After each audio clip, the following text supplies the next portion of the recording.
HipHopDX. We're just here reminding you to watch Mary and Jane on MTV on Mondays at 10, 9 Central. Listen to the boss. So says Snoop. This is hip hop, so we can smoke, cuss, do all kind of shit, right? Absolutely. All right, cool. I just want to be hip hop for a minute. You know what I'm saying? All day. See the socks, right? Yeah, you know what I'm saying? Oh, you got the doggy style socks on? Oh, you did that. All right, so we, on the mini set of Mary and Jane, but at the same time, what's taking California so long to legalize weed? You guys are touting in the show, but in real life, we're still kind of on that slow burn.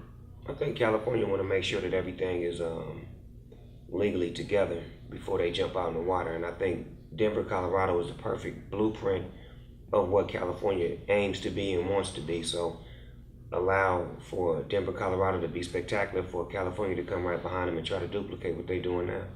We got it on the ballot. We're getting there. It's coming. Baby steps. Slowly and surely. Nice. Now, ladies, how was it like to shoot Mary Jane? Obviously it's a fun... Mary and Jane. Yeah, how was it like to shoot Mary and Jane? Obviously it's a fun show, has a little dispositions about weed and everything. Yeah. But obviously, you guys are having fun. What was it like to shoot it? It was a lot of fun. Yeah, it was amazing. I've never laughed so hard in my entire life. I don't think than I did on the set of the show. Yeah, it was pretty fun. I mean, it was like a pretty chill set. Everybody at the party wanted to be at the party, so we had a really good time. It was like one of the nicest sets I've ever worked on. We'd have guest stars come on the show and they were like, "This is nice." We're like, "Yeah." Nice. But at the same time, our days were packed. Like, we were shooting days, yeah. 14-hour crazy days. So it helped that the two of us got on very well and that our creators, Deb and Harry, are just the nicest human beings that you've ever met in the world. Nice. And Snoop, you're executive producer. How'd that come about? Long days, short nights. It's a perfect situation, the great writers, the great network, my expertise, two great actresses. I mean, why not why? Nice. How does that make you feel, Scout? Why not why from Snoop? It's like, take it and run with it to the pretty bank. good. Life's pretty incredible right now. How's yours? This is like bucket list stuff.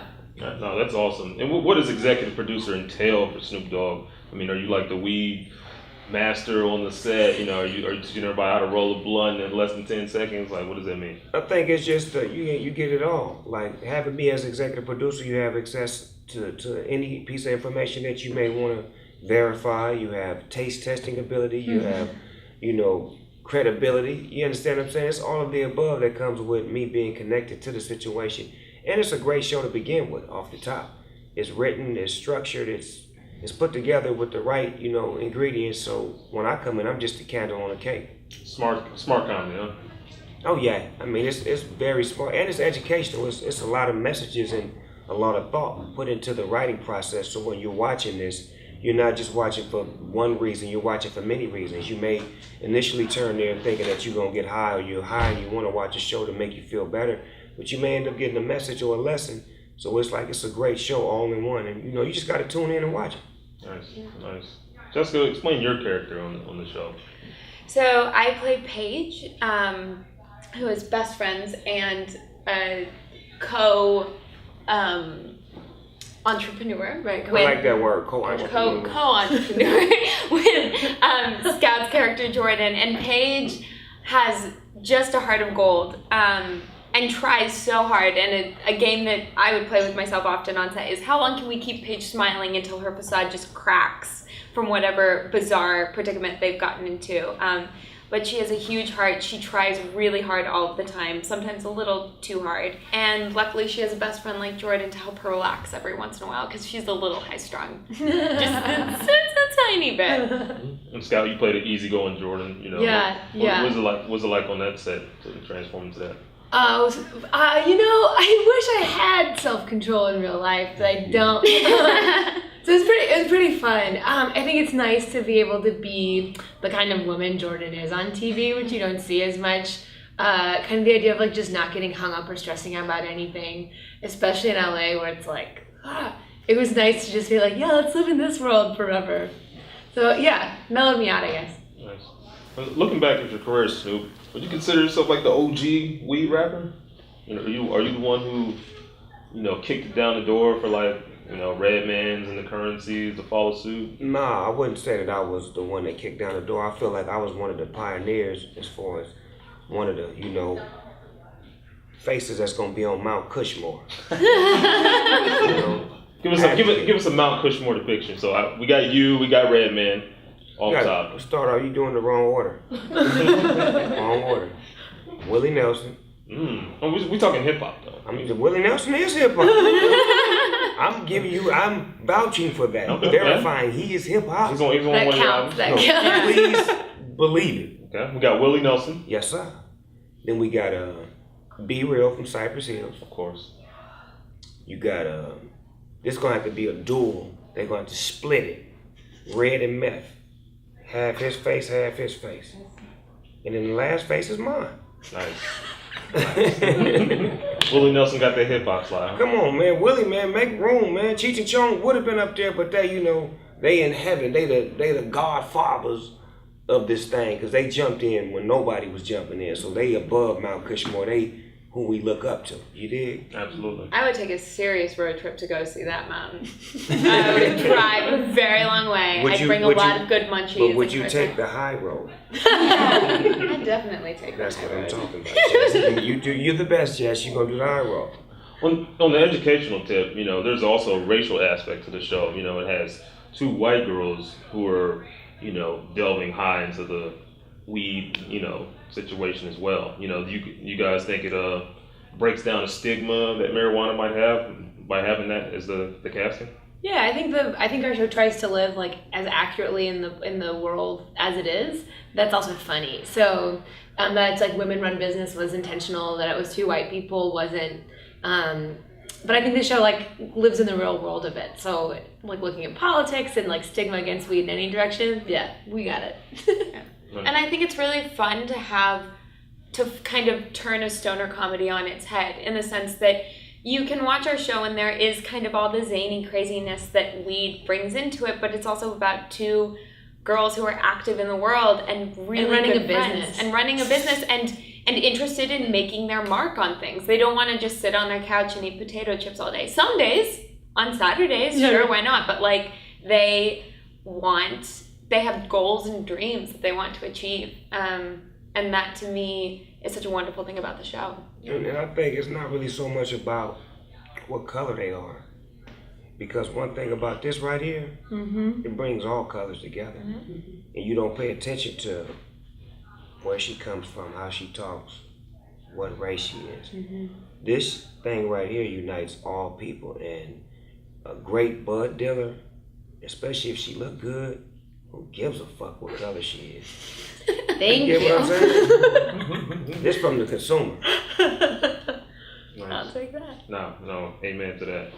Looking back at your career too, you just received a big prestigious hip hop award. I Am Hip Hop from the BET 2016 BET Hip Hop Awards.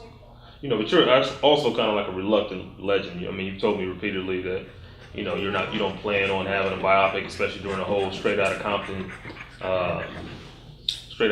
wave. But when is it time for us to salute you? Look back and at the history of Snoop Dogg. When can we give you the buzz while you can still smell it? Oh man, I like that comment. That was hard. That was hard as fuck. I like that. When can we give you the buzz when you can still smell them? Oh, that's so gangster. You know what? I'm like I always say, and I say this to all my athletic homeboys too. I'm so busy creating highlights and doing what I do. I don't have time to look at my highlights. But it's coming to a time where I'm going to want to say, maybe I should be appreciated for what I've done, because I've done so much. But when you into doing and you into giving, you don't look at what you're doing or what you're giving. You continuously do what you know how to do. So it's kind of hard for me to step back and say, well, give me a Lifetime Achievement Award because I've done a lifetime worth of work. No, I feel like my life is still rolling and I'm still doing more work. So if you do feel like I deserve that, I'm going to stand up there and get it and receive it, but I don't push for it. I don't cry about no starring in Hollywood. I don't cry about having the key to the city of Long Beach. These are things that I don't have, that I don't gripe or cry about, but people around me always make a situation like, well, why you ain't got this and why you ain't, because that's not why I do it. Do you have a Grammy? Never won a Grammy. 17 times nominated. And but at the same time, you're still always looking forward. You know, you're not dwelling on that because you're just always creating art. Look at what I'm doing now. Like, to have the opportunity to be a part of a great show like this based off of who I am. It had nothing to do about what I'm about to do. It's what I've done already that made these people feel like they could get in a relationship with me, to trust me enough to say, we want you to be one of the executive producers on this show, to lend us your name, likeness, and the ability to attract people based off of what I've done, my track record. Absolutely. Scout and Jess, I mean, you guys look, pretty young, so I don't know if you guys remember when MTV used to have shows on the regular like this, but, how does it feel to be a part of the network that, pioneered a lot of TV shows like this, and, you guys are pushing into the new era? MTV's been such a home for, like, whatever's happening next since its inception. So to now be, like, on this great comedy high and female-driven comedy high feels like the correct home for it. In terms of, like, where you want your show to end up, it's a pretty sweet family to be a part of. And, like, just the fact that, like, the team that jumped on board, I think, is testament to that. Yeah.